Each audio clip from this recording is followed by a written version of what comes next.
આજે સમાચાર મળ્યા છે કે જેતપુરમાં મગફળીના ગોડાઉનમાં 1212 ગુણી ચોરાઈ ગઈ.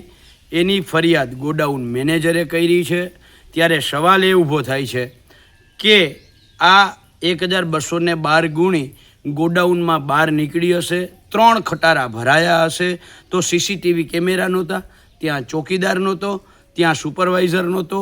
જો આ બધું હતું તો એની મિલીભગતથી થયું છે. જો નહોતું તો સીસીટીવી કેમેરા વગરના ગોડાઉનની અંદર મગફળી રાખી જ શકાય નહીં, તો કેવી રીતે રાખવામાં આવી છે? આ મગફળી, સારી મગફળી બદલાવી અને એની જગ્યાએ ધૂળ, ઢેફા, કાંકરાવાળી મગફળી નાખવા માટે જ સીસીટીવી કેમેરા નથી રાખ્યા? એવું તો નથી ને. કારણ કે જો આ મેનેજરની બદલી ના થઈ હોત તો એ ગોડાઉનમાં એ જવાનો નહોતો 6 મહિના સુધી.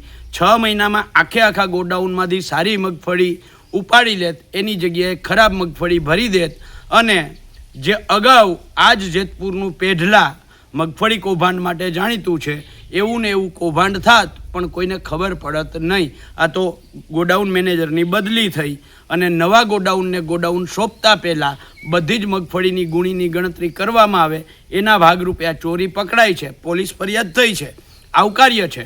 પણ આ ભાજપ કાયમી કહે છે કે દેશની તિજોરી ઉપર અમે કોઈનો પંજો નહીં પડવા દઈએ. અરે મારા વાલા, તમારાથી એક મગફળીનો ગોડાઉન પણ સચવાતો નથી, ધ્યાન રાખી શકાતું નથી. તમે દેશના તિજોરીમાં પંજો પડવાની વાત દૂર છે, પહેલાં એક મગફળીનો ગોડાઉન સાચવો તોય ઘણું છે.